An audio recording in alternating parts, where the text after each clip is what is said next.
Morning. My name is Malia, and this is actually my first time doing a sewing workshop. Thank you for the privilege, and I'm so honored to be here. I am the designer of Avarinth. We are a Canadian. We are a Canadian Filipino infusion mix that showcases streetwear and the Filipino culture in one, because we are Filipino Canadian. I've been on Vogue, Le Fronte, Fian, Movier, and lots of magazine publications, and also like fashion shows such as like Dover, Toronto Fashion Week, Western, CFAO, and all that stuff.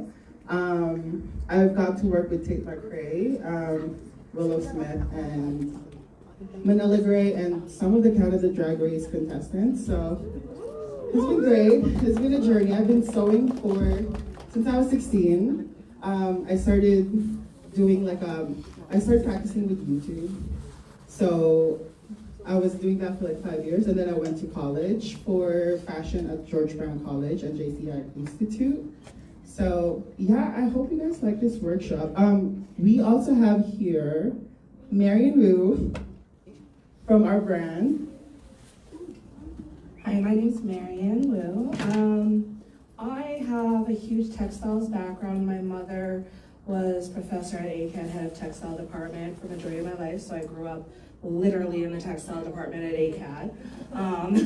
And then I went on to doing a lot of different managing projects and whatnot. So for Avarinth, I work on the fashion and accessory line, and I do a lot of the operation management stuff. And the behind the scenes sort of work. Yeah.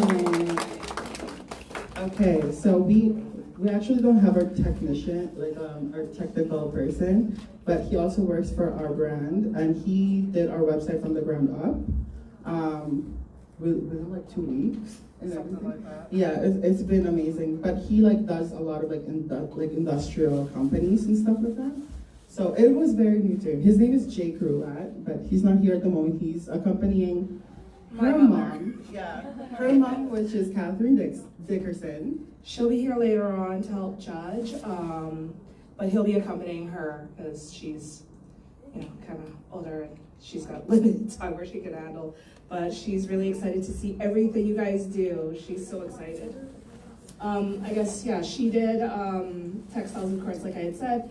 Her biggest focus was she really wanted to go into traditional communities and really uplift women in fiber arts.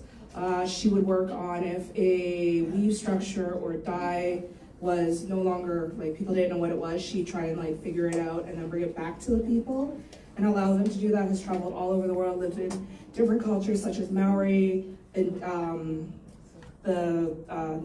Maori in New Zealand, and Australia, all over the world, working with different communities, and like I said, trying to really help them take power of their fiber arts. Thank you so much, Marian. Next contestant, Miss Universe.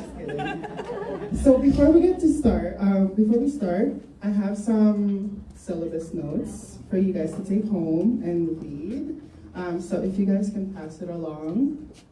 So it's basically just talking about what you would expect to become a designer. I would say before doing a sewing class, this is my number one advice, is to learn how to do patterns.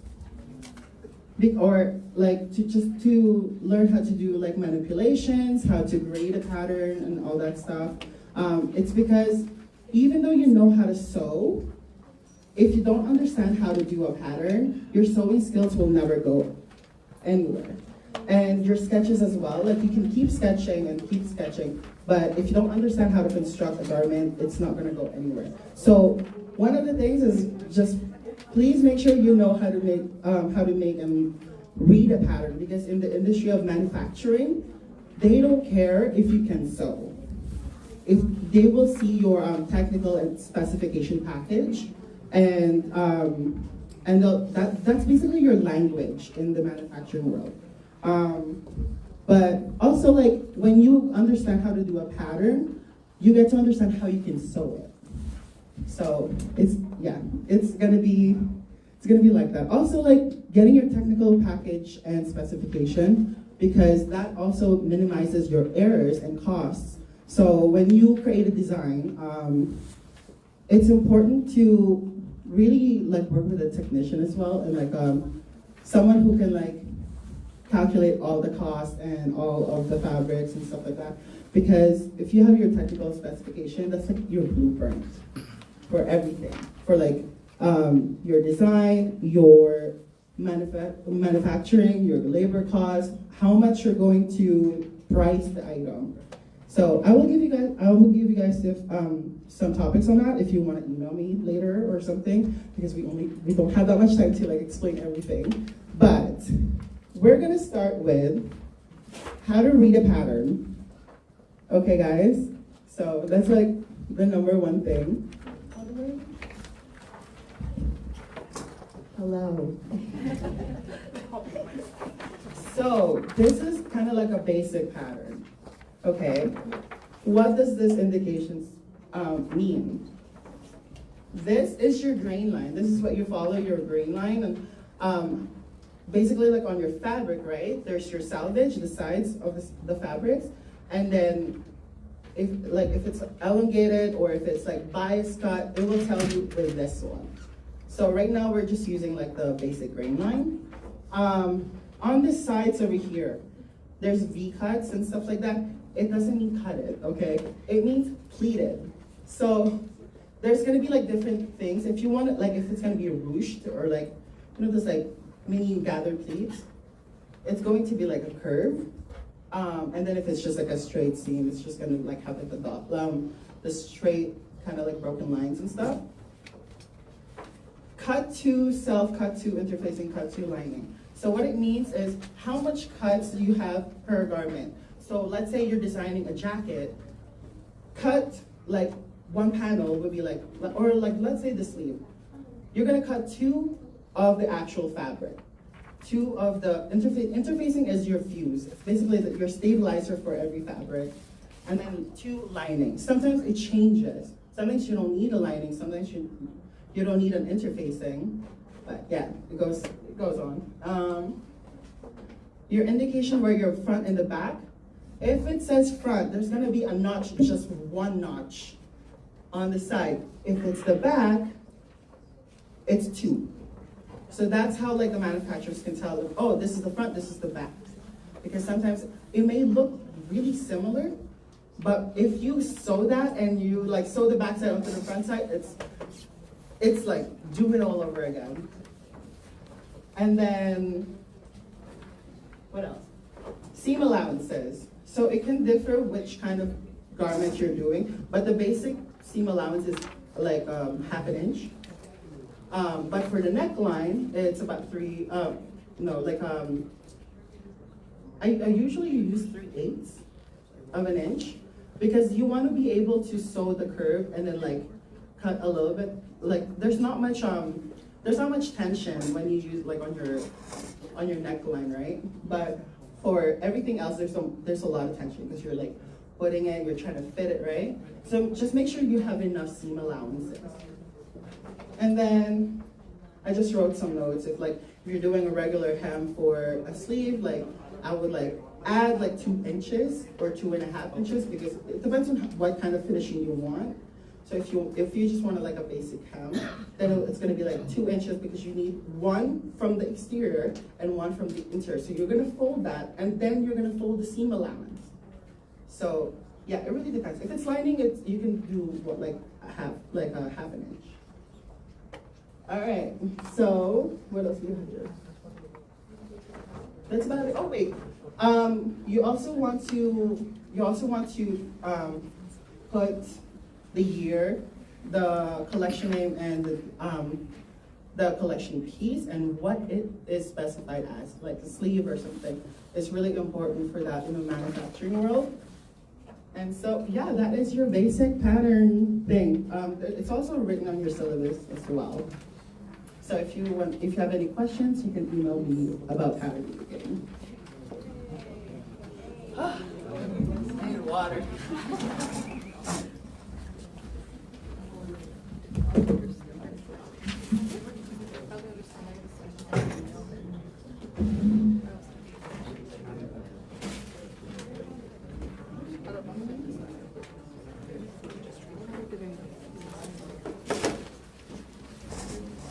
Okay, are you guys ready for the sewing?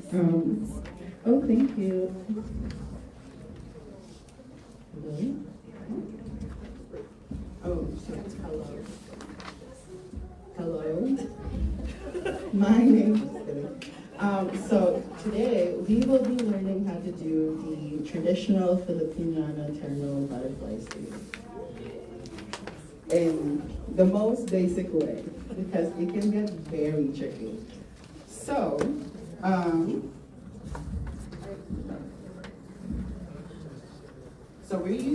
we're using this fabric. I already had an outline to it, so I just need to cut it. But to explain how to cut, oh my God, there's so much things.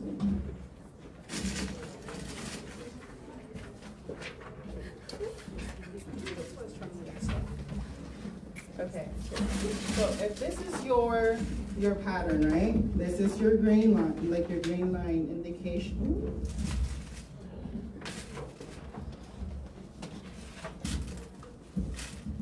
It honestly depends on which, like, if you have patterns you want to show, but it's important to tell your manufacturers how to cut it.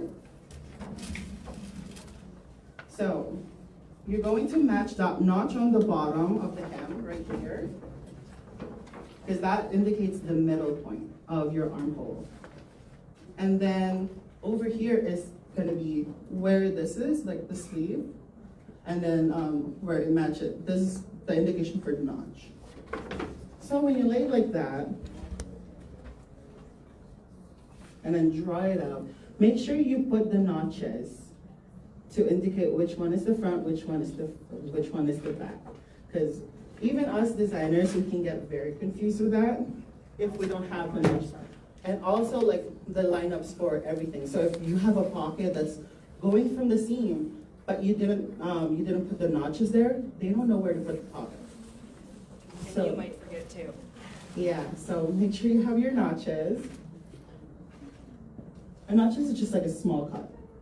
If you don't know what notch is, it's just like you can buy like a notcher. You just go like that with the fabric, or you can just like just cut a little bit. Don't cut it too deep because that's going to create a division on your fabric. You don't ever want to cut it past your seam allowance, okay? It's just a little bit there for your own indication. So I'm cutting.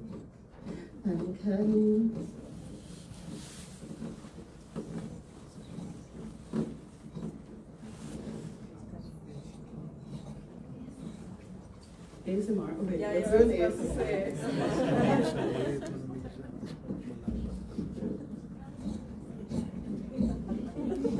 Can you hear the crunch? Yes. It's very flavorful, very amazing. Pizza.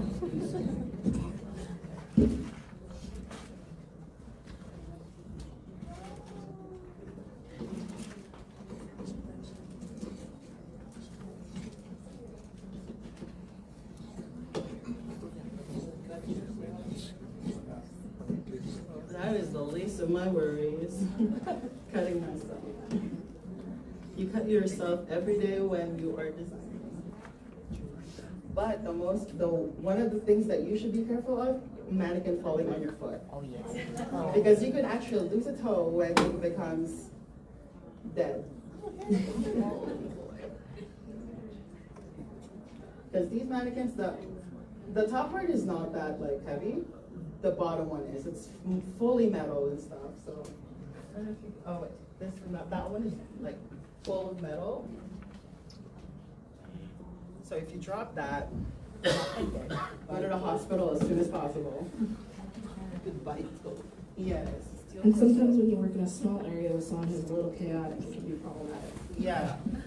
Just trying to find the. Oh wait. So now, you don't want to sew a garment without any stabilizers or interfacing or fuse, because it may look very strong, but because it's a weave, this will fray so easily if you don't have a stabilizer and there's a lot of tension on the thing, this will collapse.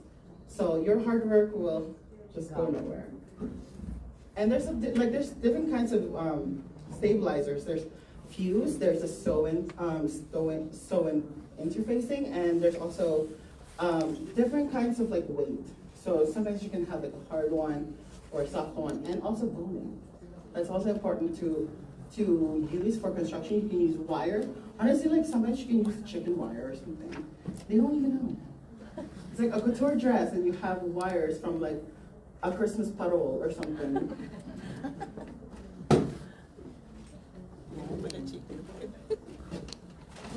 Yeah, there's several different types of boning. You can get like plastic boning, you can get wire boning. There's at least tons and tons of different types of boning. You go to the hardware store regularly to get stuff, honestly. Yeah, like you might use some Home Depot things just to create your garment. If you really love structure, Canadian Tire and Home Depot is your best friend, because in the fabric store, wires are very expensive. So go to Canadian Tire or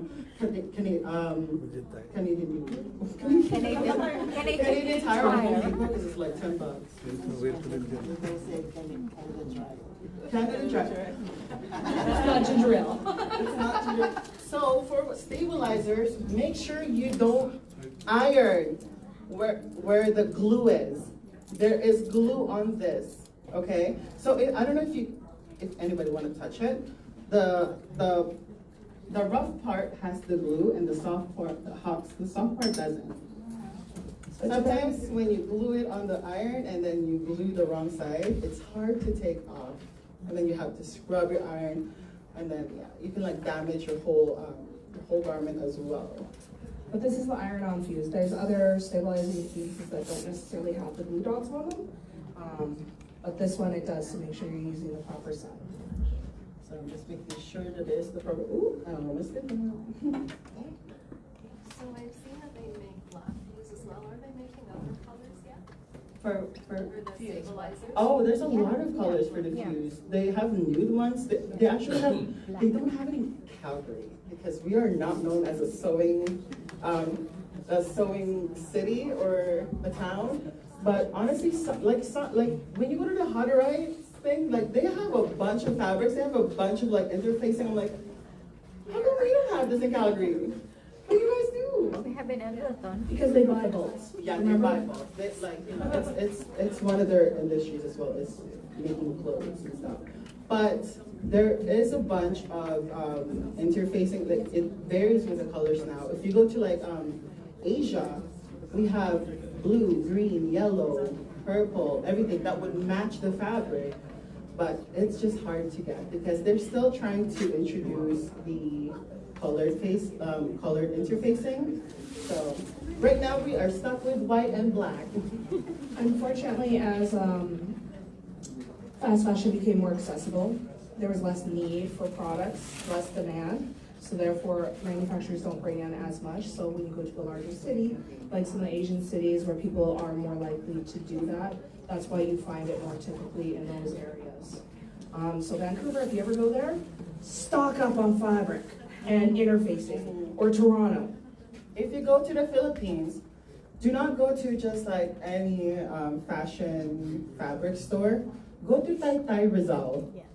Because I bought bolts there for $100. It was like a bolt of denim, a bolt of like beaded fabric, sequins, everything. It was $100 for like the whole roll. And then they just do it by weight, you know. But the only thing you have to consider is shipping. Shipping it, because when we try to ship all of our fabrics per box, you know, like the regular like buy-in box, it was $650. Per box. Per box. It's cheaper to take it on a plane with us. Yes, and it's like even though like sometimes like plane is not that cheap, it was like $285 per box. That's what WestJet charges you. If you go Air Canada, they'll charge you only $100 a box. So realize that if you're planning on bringing large amounts back from somewhere, make sure your return flight is with Air Canada, because $100 a box versus $250. Yes, and also you have to consider that you might need to do a custom. But we were, I don't know, we didn't really custom like 13. Oh, no, I mean, you're joking. Sorry. You're totally joking. Yeah. Stand up. I was moving.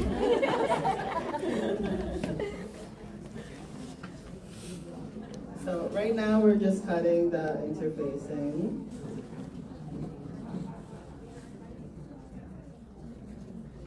So another topic is finishing too. Sometimes you use it in the majority of the time you use it in the beginning if you're doing non-couture. So if it's just like denim or anything, you. Sorry for that. Sometimes when you do like denim and stuff, you want to do a finishing first before you sew your garment. So that will be a serger. You can use a serger to have a clean cut. Do not use a serger to sew your stuff, okay? Because some people have that mistake and they think that serger is like, okay, well there is like, there's a straight stitch anyways, and it's zigzag. Like what can go wrong with that? It's not that stable. You cannot back tack on a serger, and if you do that on a manufacturing, like they're just gonna cancel your whole design. Because they don't play at manufacturing. Like, if you manufacture something and they send something, just one thing wrong, or one thing that is not used but you want to use, like you have to do the whole back to back to back to back to back, and it can get really costly. So make sure that when you make the design and you want to manufacture it, have a technician or have a designer to look at it and have, like just everything. So.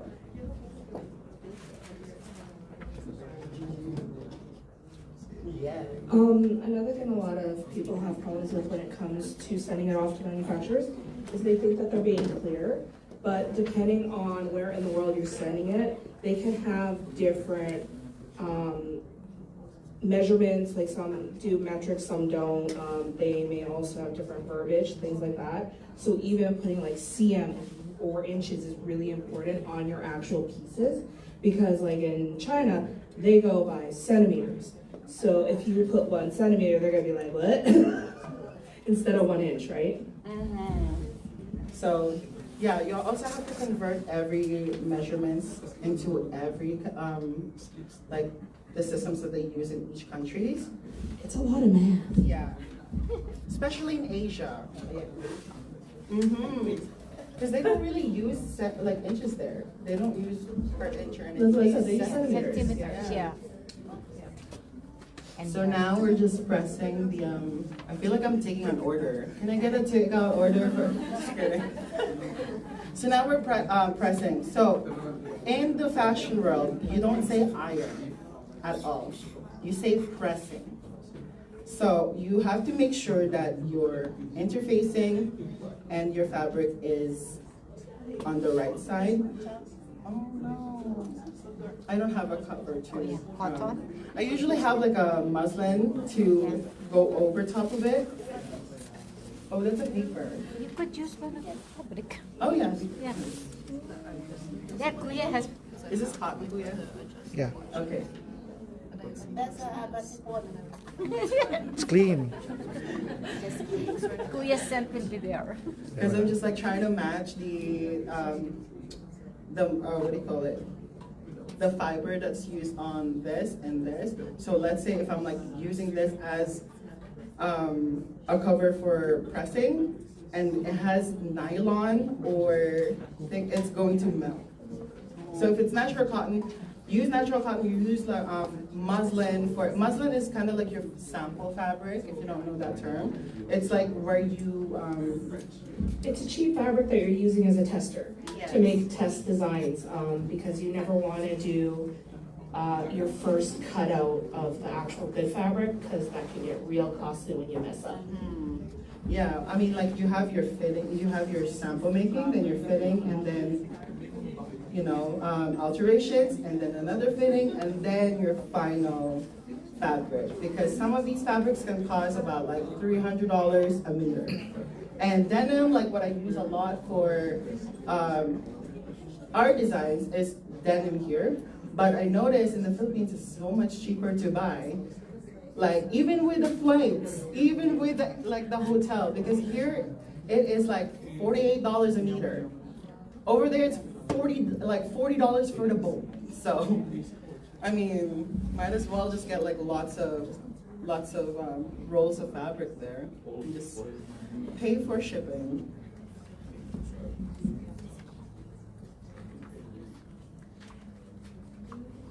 So you want to start with the top, the side, the top. It's kind of like northeast, you know, northeast, southwest. What is that? North, south, Never east, west. Never eat shredded wheat. Never Yes. eat sardine. Have a balanced diet. Yeah. If you don't, when you're pressing, if you press from one side to the other, then it's gonna slide across, and now you're gonna have half your fuse on the other side of the garment, and it's not gonna be evenly distributed on the actual piece. And make sure that your fabric is very flat. If you can if you want to have weight on it so it doesn't move, you can use weights. But if people don't have weights, you can use canned fish or canned tuna. Because honestly, it does the same thing. It has the weight on it, and it's right there. And when you're hungry, you eat it. Yes, and after you're done on this, and if you want to have a snack, just open the can. Have some sky flakes. Yes. Wow, at least yung panyo mo Libreng plancha. plancha na.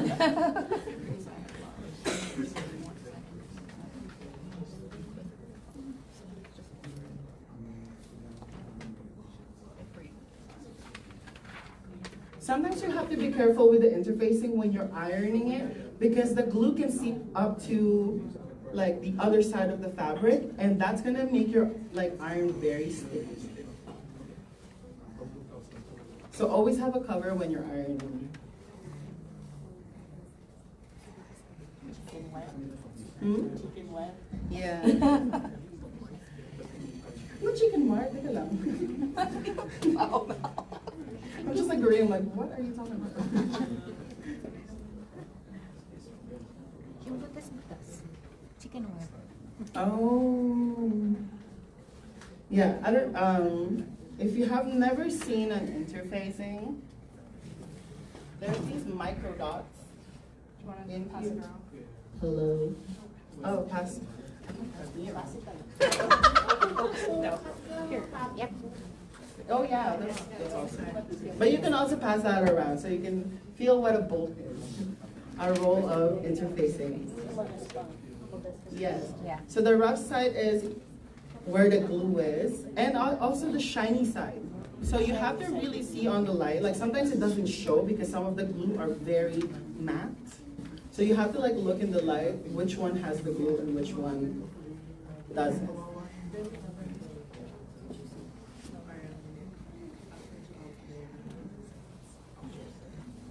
And not all interfacing is made the same, trust me. Yes. Glues I can not, know. you can get some and it just won't hold, it can be problematic, so you want a good amount of glue on it. Yeah, because I've gotten some really bad interfacing before. Some are very light. Yeah. Yes, some are very coarse and some are very structured. Not all interfacing are the same. Even how much glue is on it. And its use as well. So you have to make sure when you are creating your design, you test your interfacing first. Honestly, whenever you're creating anything, it's always good to do test runs of everything. You never know how your materials are gonna react, even if you think you've bought in that material before. Manufacturers change stuff on you and they don't tell you. Yeah. They just do it. They go, oh, sorry, So you just wanna always test everything. Our jackets, before it reached the finalized garment, it came through 8 different things. So it was a lot of things. It was add-ons and everything, extras. So I'm just you know what, we're gonna add things. Because sometimes your ideas can change. And I have ADHD, so my ideas can sometimes just get everywhere.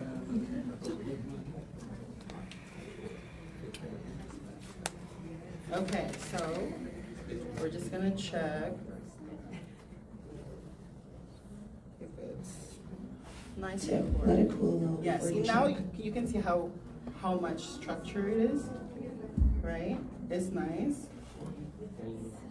But when I do a Filipino terno butterfly sleeves, I like to use a coarser interfacing. That's because if you want to hold the structure and you don't want it to move or like have it like flimsy and stuff like that.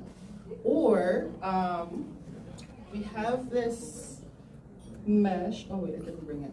It's like it's a very coarse mesh that like you can that you use for dressmaking, so to make it like poofy and everything. So you cut 2 inches of a strip and then you pleat that and then you put it on over here. It will stay. Technical term is horsehair. Yeah. So horsehair. Well, yeah, it's horsehair. It looks like this. You can use it for dressmaking to make it more fuller, or it's horsehair. Yeah. Yeah. So like Ariana Grande's like dresses with the Linda thing, usually those puffy out, that's what they're using to create that really nice puffy structure. Because you don't want to use every fabric that you have just for that one skirt. And I learned that the hard way. And I thought you can just buy so much tools to make it puffy. No, there's techniques, girl. Use horsehair and use basically boning to make it poofy. You have your first layer of tulle, and then on top of that, your exterior tulle. And honestly, I didn't know it was not that much tulle that they used. So now, the first thing you want to do for the Filipino fabric is sew. The terno butterfly sleeve is sew this part right here. Right? You thought it was this one, right? No, it's the arm.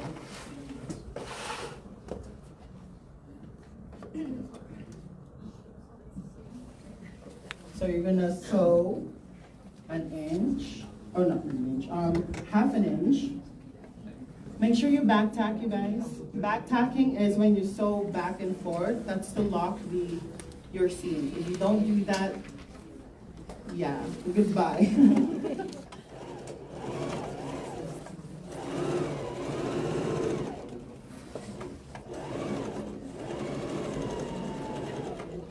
And then every seam that you do not forget to back the, oh, what is happening with my machine? And I think I ran out.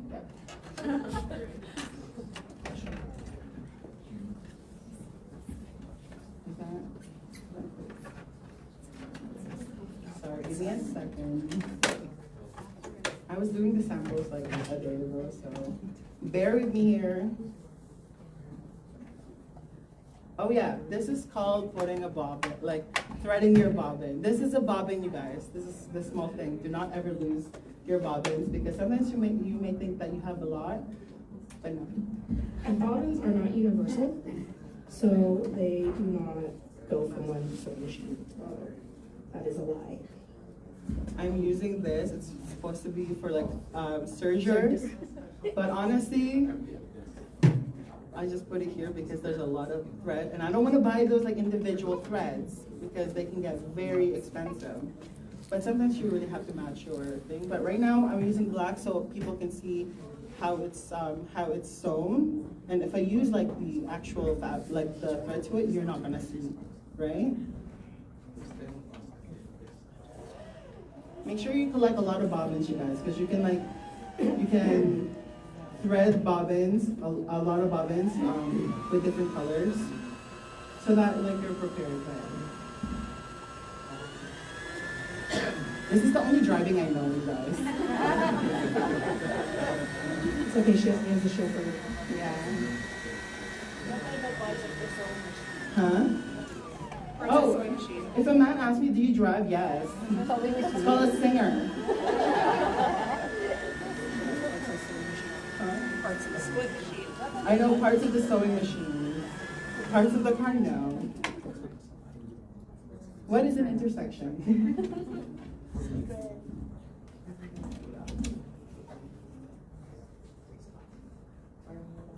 If you guys can see in the back, you are welcome to stand on the sides.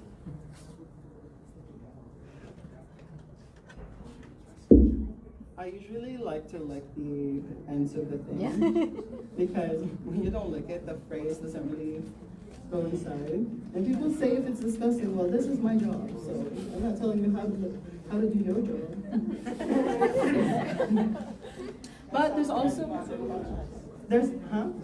yeah, like you have to like lick the ends of it. But also there is a thing that you can put on the inside the needle. It's this little thing. I usually use it so I don't bother to bite. Ever. Threader. Takes longer, honestly. It honestly takes longer. Yeah, I know. Just lick it. Lick it, man. There's soap and water. You can wash it. It's literally for people with bad eyesight. But. So in every domestic machine, there is this cutter on the side. So you can use that cutter, but sometimes I forget to do that. That I just like rip it off, but you have to make sure that you don't rip it off on the garment. You always have to use a nipper. Don't pull your thread, because sometimes when you pull your thread, that can create more tension inside. It's gonna make it, It's gonna pucker your seam. yes, or lose your seam if you don't back tack it the proper way. So with every seam that I do, I like to press it as flat as I can.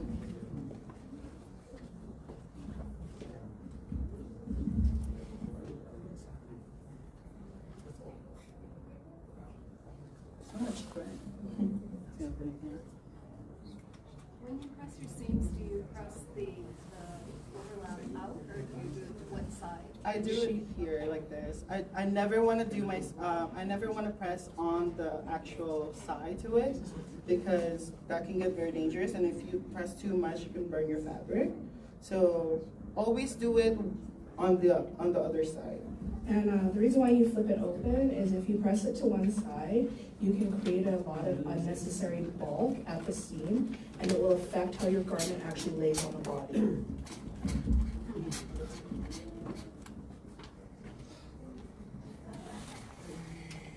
Okay, so now that I pressed that, what you're gonna do is, this is where the notches comes. You're gonna connect this part to this part, not connect it, kind of match it, because this is your midpoint for the terno. This is where you're gonna indicate, okay, like this is the middle, this is the side, this is the side. If you press that the wrong way, or just even just like a half an inch, your terno is gonna like go like that. It's gonna go somewhere else. It's literally gonna fly away. The butterfly sleeve is gonna fly away. So for the terno sleeve, I like to press the sides first, but only pressing to the curve of the transition of the curve, because you don't want to do it all the way. That's gonna create a line when you're sewing it. So just put it just have it here. Okay. That was not that.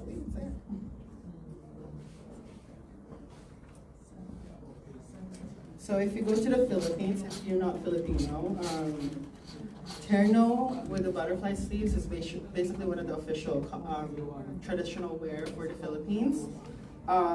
It is worn in the Senate, like the government and everything, or weddings and formal attire. This is our official formal attire. Then we have like the mestiza, which is like the cover, basically. The shawl, the big shawl, but I don't think a lot of people wear that anymore. But it's coming back, I've noticed. A lot of the Gen Zs are going back to our roots, which is amazing. What happened to the millennials? What were we doing?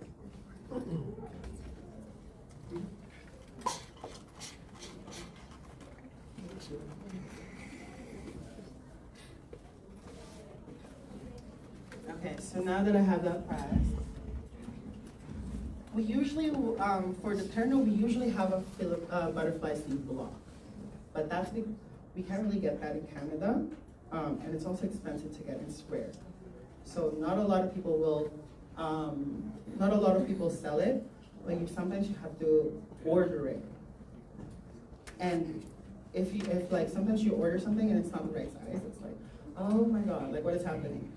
But today, no one has that block, right? So we are using a plate. You guys make sure that the plate can fit your arm. Do not use a platelet. Do not use a bowl, because that does not make sense.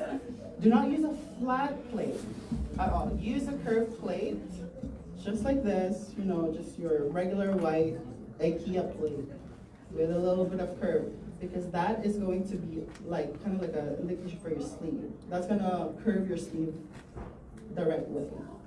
So if you have it flat, your butterfly sleeve is very flat, and it's just gonna hang on to that side. You don't want that. That's not even a butterfly sleeve. That's a cocoon, like a what do you call it? A dragonfly. So it helps curve to the shape of the body, natural shape of the body. So this, if you look this way, right? It's going to over here. There's a little bit of a gap. So you're gonna need that. This is where your seam for your shoulder ends, but your sleeve, because we have kind of like a curve, like it depends on how much curve we have. But usually it's like an inch or 2 inches, depends. But yeah, you make sure that you also calculate this part and this part. So when you do your sleeves, this part and this part, and your armhole and everything. So we are going to put this backwards, like put this the way, Right like side. the right, Right side. sided. Sorry, my terminology is somewhere else.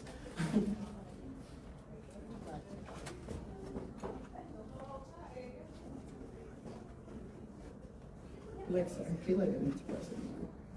No, it's fine. Match the notches. Make sure everything's centered.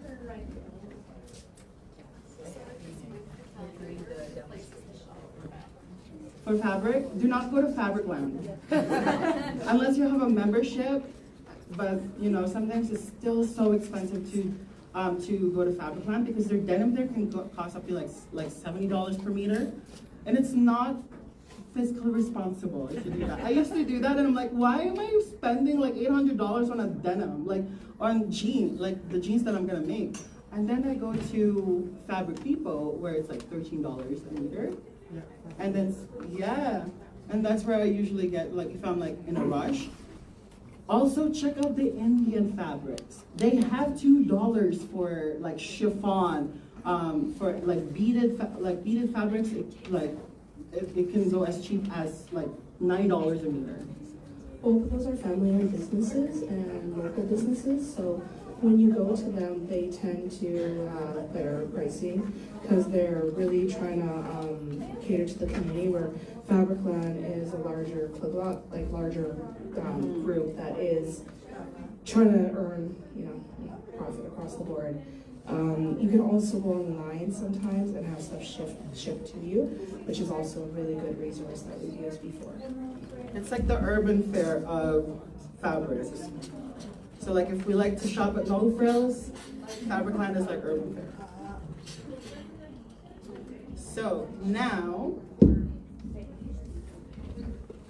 we're going to use a plate inside. We're gonna put it inside right here. But there is an indication. Yeah, it did. So the height of the turnout usually is like 2 inches. That's like the traditional. But you can go as high as you want. Like, it really depends on your creativity or how you can do it. But like, you can go as high as, but not like too high, because that becomes like a mutton of sleeve, like a leg of mutton. So there's still a difference between those things. I usually like to do 2 inches for the height. So when you measure, you don't just put 2 inches here. You add the seam allowance, so that becomes 2.5. And that is where you're going to have your, oh, wait. I just need a pen. So from the top of the sleeve, the most top of the curve, you're going to take 2.5 inches down. That's where you're gonna place your plate, and you're gonna mark it there. Yes. I'm not gonna use an invisible marker because I want people to see like where the errors are, where where we're gonna be sewing and stuff. Because if I use an invisible marker, I'm like, oh, where is the line? Where are the lines and stuff like that? So I'm just gonna have to make sure that it's 2.5. So generally when you're marking on the backside of a fabric, you want to use like chalk or something that's easily erasable, things like that. Some garments you may not ever actually wash, so it's always good to have like a chalk or something that you can easily brush off so that it doesn't show through. Just trying to find pins. Right there. So next step is to fold that part. So now, like if I take out the plate, seam allowance, that's going to be how high the butterfly sleeve is. And then I have to pin that on the top so it doesn't go anywhere like my exes. You didn't hear that? So now, put the plate inside, put it on the edge. And then I like to use a tape so the plate doesn't go anywhere. Make sure it's masking tape, not duct tape. Put it inside. Since we don't have a Filipiniana terno block, we are going to do it the homemaking way. I can't say that. And honestly, painter tape probably would be better than even masking tape because you just don't want that stick to be left behind. Mm-hmm. So first, what you're going to do is from here, I don't know if you can see it, from your notch line, you're going to do like a 1/2 inch fold. That's going to be your first fold to the first right over here, or the first side.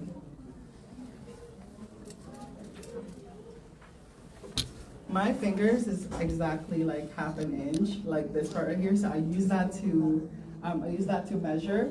But if you're not like, if you don't have the same finger as me, use a ruler.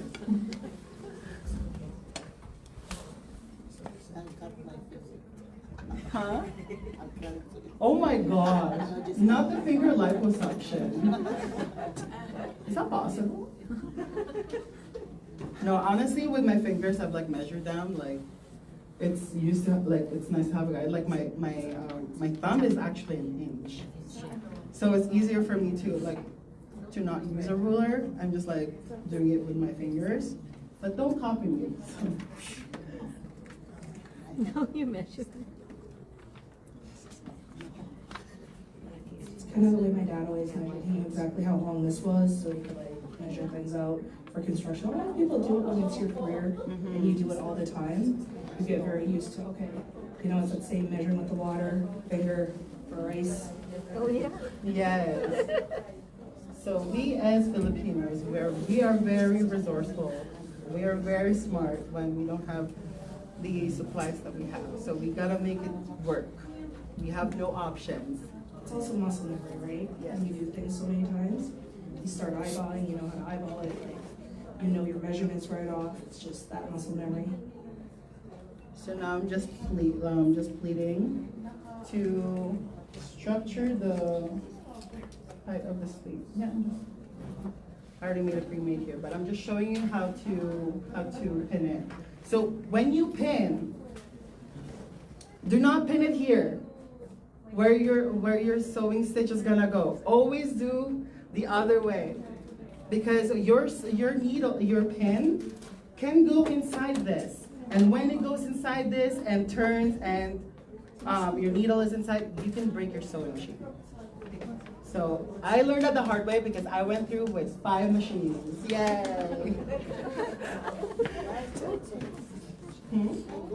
Oh yeah. If you are ready for what do you call it?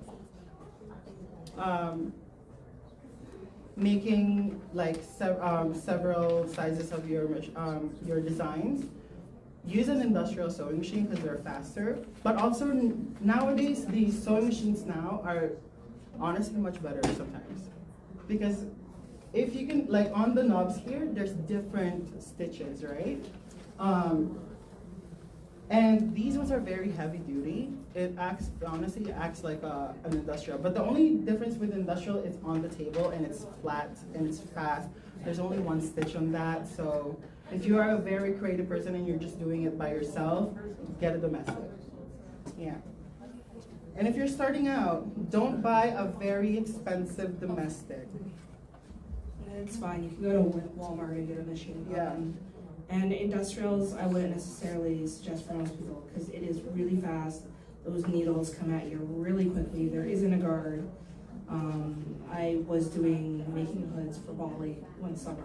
Almost took my fingers out a couple times.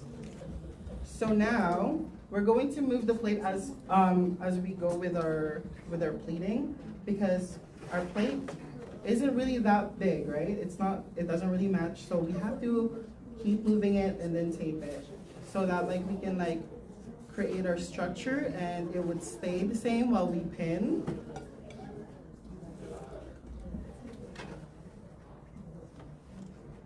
So now you have to match the ends of the plate and the sleeve. And that's where the pressing, the pressing is your guideline.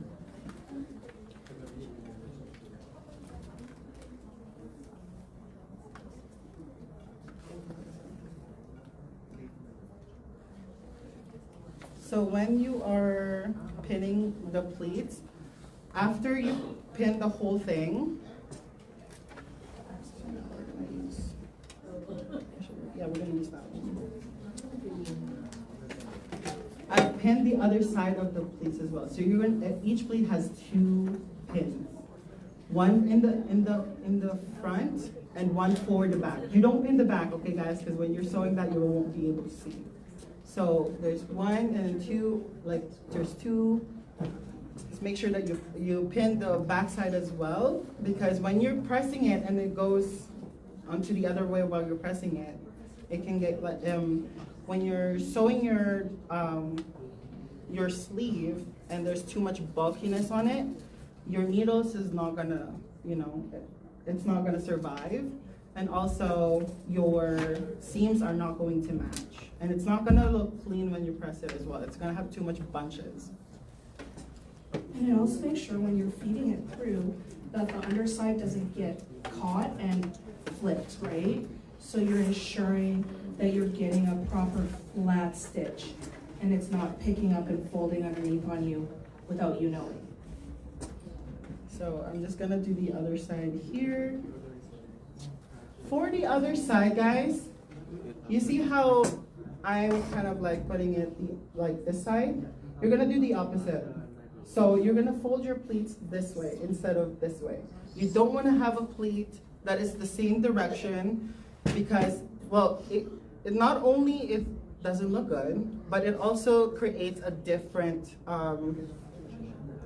different folding to it, so it can curve and it's not going to be as flat.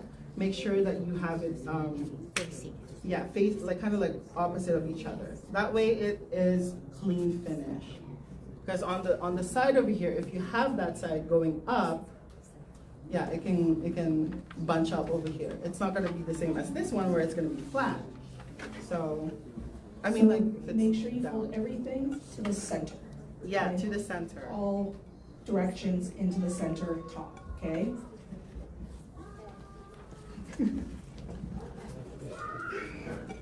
Just give me a moment, guys. I'm just going to finish pinning this.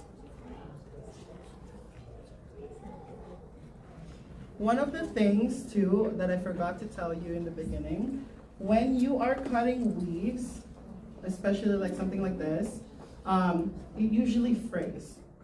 So what you do is put your interfacing on and then sew just half of the measurement of the seam allowance. You don't want to sew on the seam allowance because well, that's where your seam allowance. This is gonna be just like your protection from the fray. It's a way of quick finishing your weave, right? Yeah. So just halfway through the seam allowance, not on the seam allowance, because if you do it on the seam allowance, when you actually fold it, then it can be visible. Yeah. This way it's tucked away, nice and neat. and you don't have to worry about it fraying on you as you're working. I feel like I need to like put the elevator music here. While I'm pinning. Can we use serger also? With a finishing? Sergers, you can, it's just might not be as stable. Yeah. And it's a bulkier sort of stitch, right? Because you have multiple threads and it's doing the loops. So I guess it just depends on what you're trying to do and your purpose. A serger's a whole nother machine. We're trying to teach you to use one machine because like a serger's gonna run you another $500-600, right? Whereas you could get something like this for like maybe $200-300 out with Walmart to just start. If you don't know, your domestic sewing machine actually has a serging stitch. So if you put it on the, I don't know if you can see it here, let me just turn it around. There is a red side and a blue side.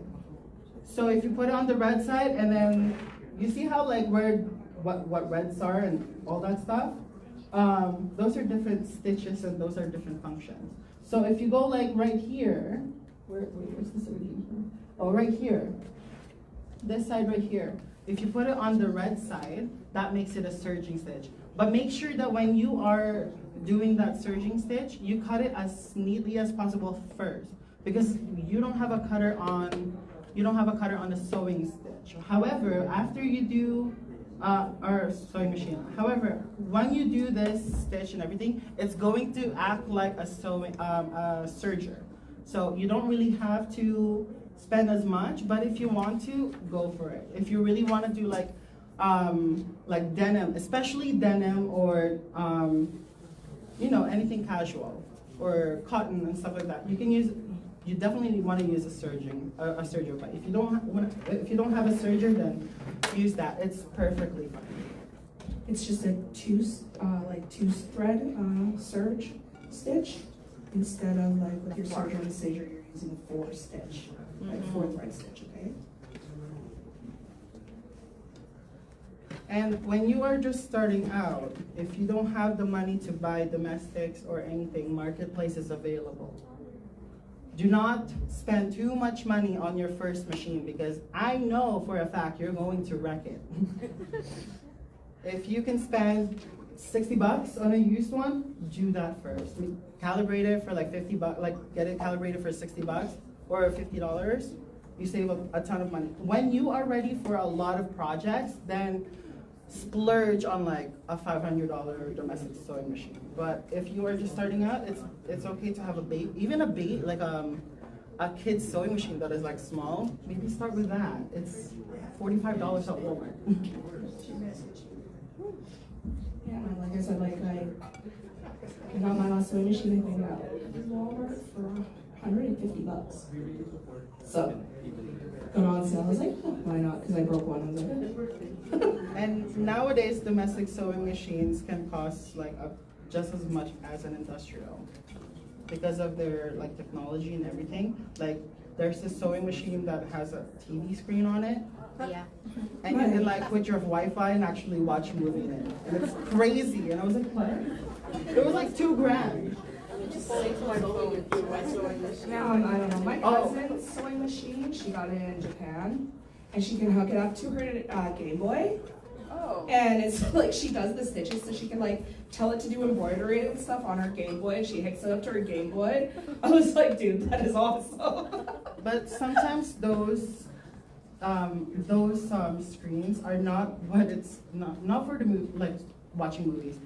Yes, you can watch movies on it, but for a lot of people who use that, they use like YouTube tutorials, or like this is like this is how to sew. This is the next step. Okay, this is the next step, and then they just use that.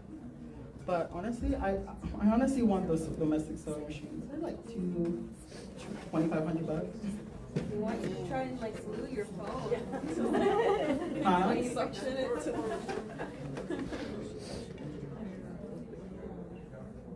Interface your phone to the sewing machine. Yeah. Yeah. I mean, I do. Sewing that. technology actually has gotten really crazy. Like, you could do patterns now on a program, and then have a projector and have it Yeah. on your ceiling and have it projected down so you could cut that way. It's just gotten unreal. I'm so excited. If you've got the Maze pen, it's like, there's so many toys. Yeah.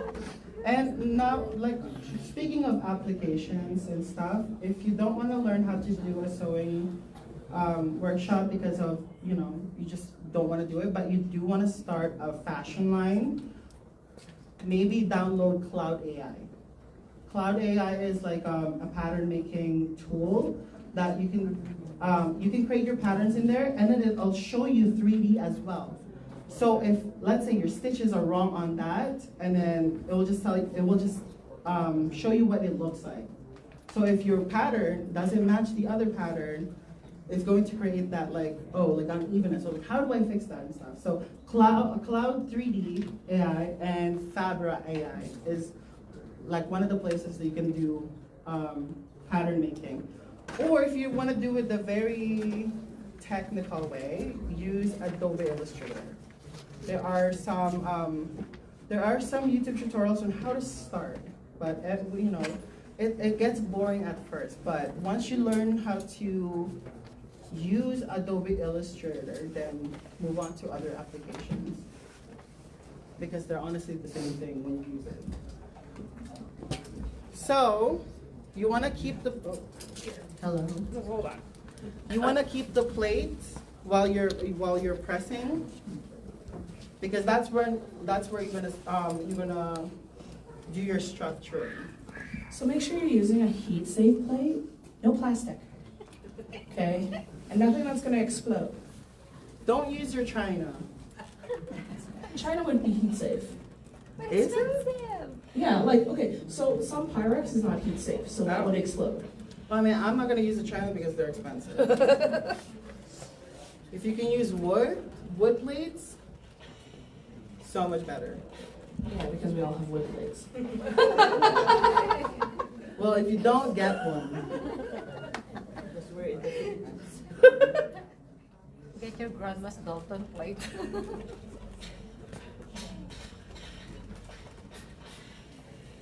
I just want to make sure that it is pressed right. So now, you see how there is, when you put it right here, it stands. Your butterfly sleeves has to stand. That's where you're gonna know that it is made perfectly and that there's no evenness to it. If it doesn't stand and it doesn't hold its weight, then that means one of your stabilizers is wrong, or you just didn't do it properly, because it has to stand equally. And then you can also see if your pattern is uneven, it will stand the other way or something, or this one kind of goes, you know, it's just weird sometimes. But Yes. So you'll be able to It have has the to plates are stand. off, maybe you missed a pleat, something like that. Maybe you forgot and did all the pleats the one way. yes, so remember when I told you guys how to pin? Like this way, because there's a lot of pins and you can't pin it where your sewing stitch is. That's the reason why when you're sewing it, you open this. Okay, guys, for the domestic sewing machines, you can pull this out. This is going to this is your kind of like when you're sewing smaller holes or pockets, or if you're doing patch pockets or collars and stuff, or like what do you call this? A cuff, yeah. And this is not gonna fit in a cuff. So there is still functions on that. So you open that, and that's why sometimes domestic is better than industrial, because you can go like this and you sew it, but we're not gonna use that. We're gonna go like this.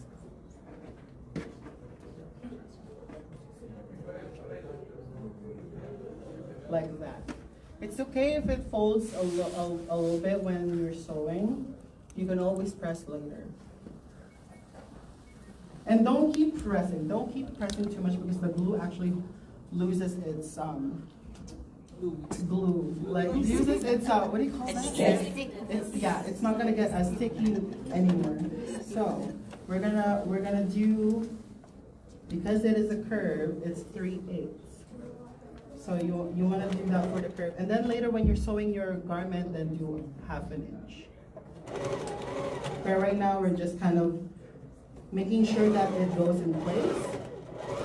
So when you're sewing a curve, you need to do a smaller, like seam or 3/8, because the larger, then it starts puckering and it's harder to get that curve nice. So the smaller, when you have a curve, you want to go smaller. Yes. Also, make sure that you are using the right needle. You can't just use the same needle for everything. So how I do it, when you have a very thin fabric, use like a 10, use like an 11, or like whatever the small, if you're using silk as well, like you don't want to use a denim fabric. And then if you're gonna go for like a structure, like a very structure or like very heavy, then use 14 to 18. So yeah, make sure you have those needles, because you're wondering why your needles keeps breaking. And change your needles every, I don't know, not every day use. I would say every 2 days, or just keep like changing your needles. It depends. Like you could tell if your needle starts catching, you definitely need to change it. So the higher the number, the thicker the needle, the stronger the needle. So when you're doing a thin fabric, if you use a higher numbered needle, you'll leave giant holes in your fabric, which is not nice. And you can really hurt the fabric. So the thinner the needle is more delicate fibers, smaller sort of hole, and it will not catch as much. When I do a pleat, I usually back tack on each pleat just to secure it, because it's still different when you're just doing one and then attaching it. I like to secure my my seams when it comes to the pleating, because it uses more, the tension as well, and also like this, when you do a pleat, there's a bunch of like bunching, right? So you need as much security on that. However, you can also add a fabric tape on, like not just like a tape. It's kind of like a string. Like you can use like a string to support your seams. So if you don't have that, then just double tack it. Quick question. So I have a phone-in question from the Consul General. So for those who will be joining the Calgary Fashion Challenge, I think they need the time to start like studying the rules and be divided into teams. Okay. So is that okay? Like if we can like wrap up the workshop, Yes. and then transition to the next stage, which is doing the design competition and the customization. So for those who came but aren't joining the contest, but they want to have like their shirts with a patch of some of the fabric samples that we have, then this is the time for it. So we have people who are helping us sew those patches. Like for example, who among you brought a sewing machine? Yes, okay. And who among you brought a sewing machine but are not joining the contest? Yeah, my mom, there you go. So you can approach my mom, and if you have your shirt ready, then we will be attaching the Sagara weaves and all the other fabrics that we've got for you to put on your clothes. So for those who brought bags and shirts, then get them ready, and we'll be doing the customization through my mom. Thanks, Mom. All right. Okay. So now we've sewn that. When you're gonna do the seam, make sure that you cut in parts, especially where the curve is, because that is going to like kind of like stretch, and it's not gonna like look very bunchy or here, because you do need that like separation in a way. Every curve. When you cut in there, it just gives it the ability to move. Yes. Okay. Yes. So for those who will be joining the Calgary Fashion Challenge, I think we have another list. So Kuya Manny, if you can get from our registration, please. And then we'd like to ask those who will be joining, maybe if you can like come to the front, because you'll be given the opportunity to pick, right? Like I think it's a draw. We need Yes. 4 teams, So- and then we will help you guys get to pick Yes. certain fabrics. And Yes. you don't really need to. So you'll have your own yakan weave, you'll have your own sagada weave, So brought to you live from the Yakan Weaving Village in the indigenous community in Lavigan, Brazil. Like for people who really want to join the sewing challenge, you don't really need to sew. You can also implement ideas on how are you guys gonna like have this, because sometimes when you are a sewer, it doesn't necessarily it doesn't mean that you have ideas. Sometimes you get the ideas from someone else. So if you're really creative but you don't know how to sew, join that team and implement some ideas. So now, last part, finishing. I use a binding tape or a bias tape. It doesn't look like this. You open it when you are doing your finishing. There are 4 rows on it. The last rows are, this one is longer and this one is shorter. This is what you're going to use from the inside. And then when you sew that from the inside, it's going to go like, sorry. You're going to sew it from that side. So when you put it upside down, the other way around, inside, sorry. You're going to stitch from here to here. When you stitch that, you're going to fold that, it becomes like this. Then fold that, and then like stitch it from the outside. Make sure that your stitch is as close as, to the thing, to the edge of the binding tape. And so, for the last piece, it's gonna look like this. So now with your hemming and stuff, you don't wanna have, like, if it's part of your design and you really like your binding tape or your bias tape, then use it as a design aspect, but you can fold this part. And that becomes like that. And then when you sew it, don't sew it on the machine like that. You have to kind of do like an invisible, stitch. I don't know what it's called. It's not backstage. Yeah, blind stitch, yeah. So basically you sew it here, but then you kind of tack it on one thread, or maybe even 2. But I usually do 1 thread because you don't want your threads to look up on the other side. Because if you really want to have a finished blind stitch, then you really have to be careful on that. It's very tricky. Can we use double-sided tape? No, we are not using double-sided. First off, you're never be able to wash that. It would not hold, and it would look.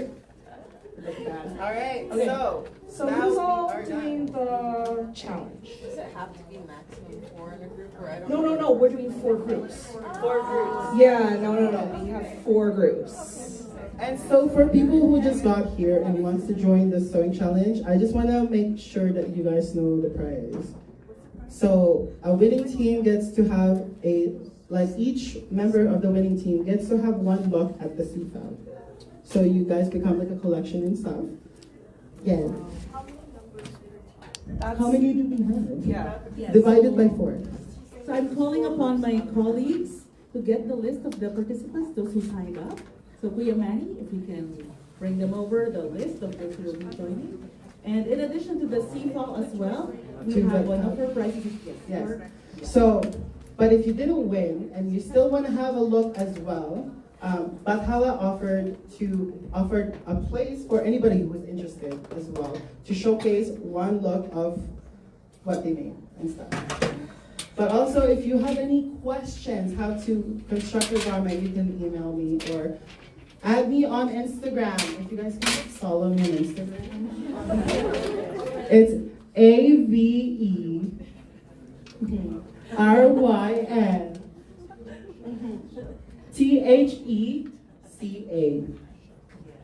And then we're also going to have a quick raffle while they're preparing. Oh my God, how's it look? Oh my God.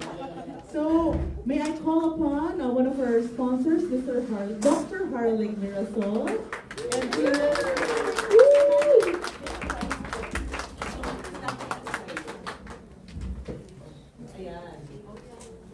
so all the way from Edmonton, from Dr. Harley Productions. Also from House of Musa. So we're gonna do a raffle as well.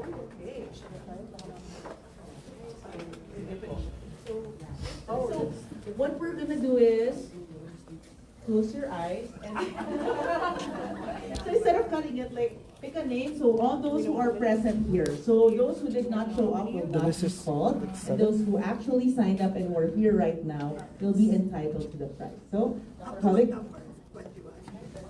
Now we have like 21 in this room. Hello. Okay. So first winner is 10. Harley Consulate. You have to close your eyes for blind. Close. Okay.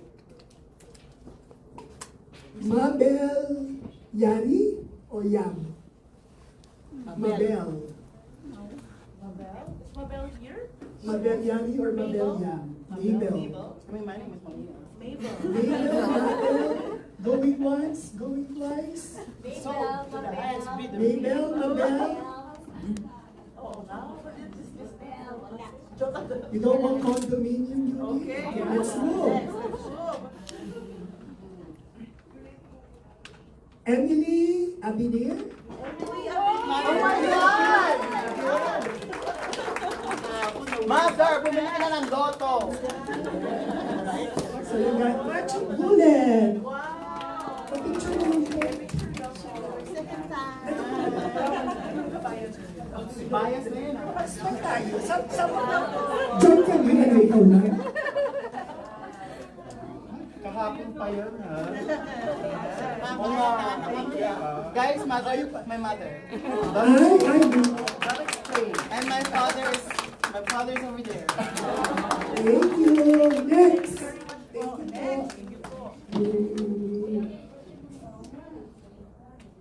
What's it? Michelle? Wow! Congratulations! What is this? Heating pad. Wow! Perfect for That's helpful. Without a photo, it never happened. Textile artist. Oh, wow. Thank you. And last, this is a plus. Okay. Leah Lardizabal. Oh, wow! Perfect for the left one. Very nice. Yes. What's something? Lavender. Lavender.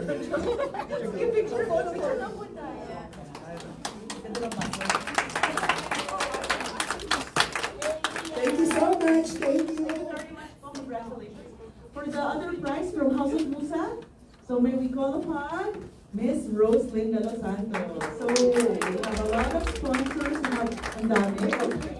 How many are we gonna give away for this round? Yeah, so for 5 people, and for those who are joining the Calgary Fashion Challenge, please get ready because I think we're gonna divide into teams. So the same, it's like blind bidding. Close your eyes and think out. Except those who have already been called, so sorry, you don't need them. Give chance to others. Okay.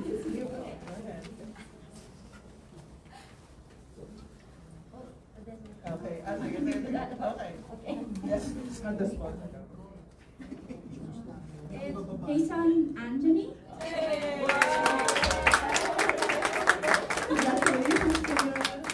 The prize is? Yeah, so this is a gift voucher from one of our sponsors, Foundation Optical. So if you guys want to come and visit. It's like worth $100. Wow.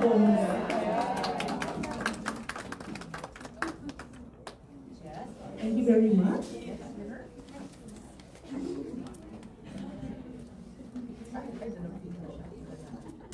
So Michelle Abiner. Oh my. Oh, sorry, Michael Abiner. Oh, yeah. Hoy! Hindi ako pula ka ha?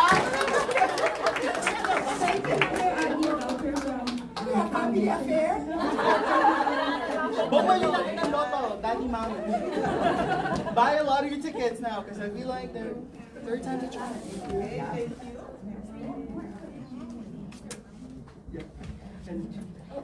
Caroline Han. Congratulations. Yeah. She's also a model of House of Musa. So this is from Doc One Transport and Service. They gave out some voucher for you. Wow, thank you. Thank you very much.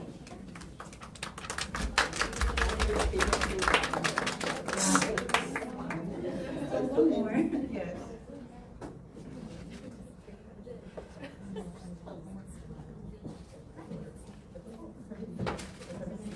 And Anthony Hampton.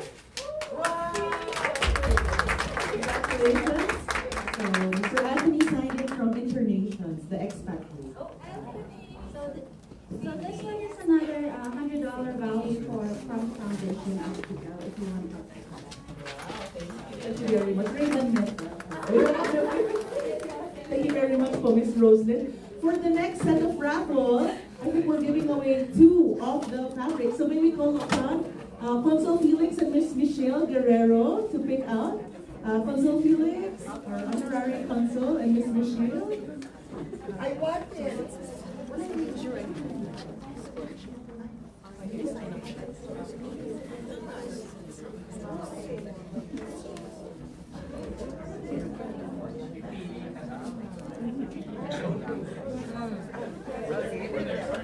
So, Consul Felix and Miss Michelle are sponsors who were able to purchase and give to us the really awesome inaol and the tinalak. So I think we're giving away the one abacus silk and one tinalak for this one.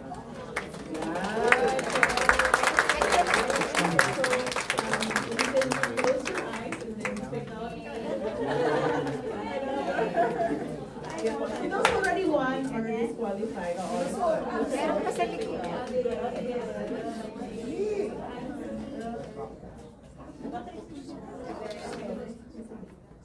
Actually was selected before. Kaya kita nga. Here. One more is for you.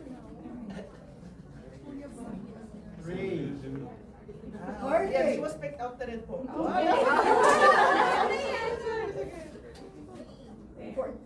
Okay, sige po. Yeah, dito na rin.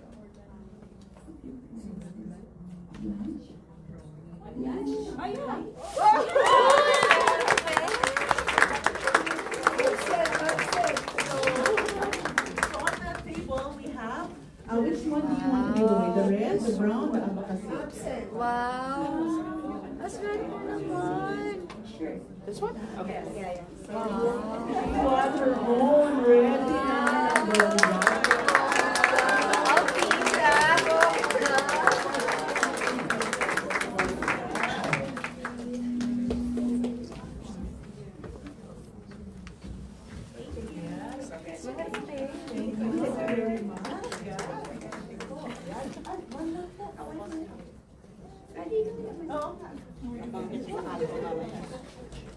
Let's wait for that to go. I don't know which one to give her.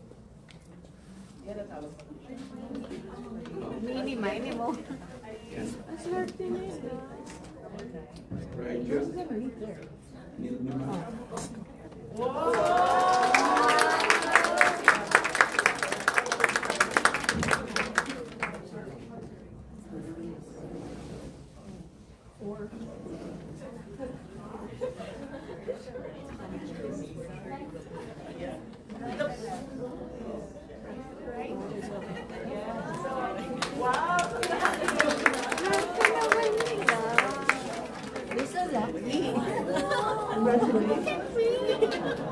I want the tinala.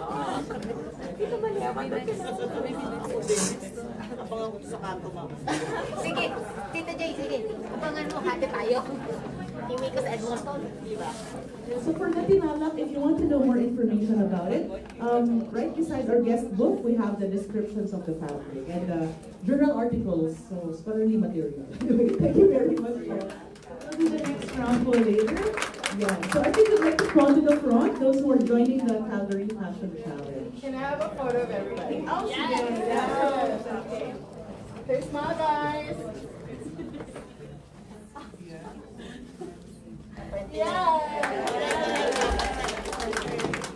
Thank you. So for those who signed up for the workshop, so I think you can divide them into 4 teams. Have everyone come up here so we can divide into 4 even teams. Pick fabric. And we also have snacks at the back. So for those who aren't joining, we have the meal served at our lounge area. We also have a 360 photo booth. If you don't want to join the sewing challenge, you can copy the patterns in here. Like, I also brought a corset pattern that you can use, which was featured in one of our designs. And also the Filipino clock you can copy. There is a drafting paper here. You just need your pencil and a ruler. Okay, well. Wait, can you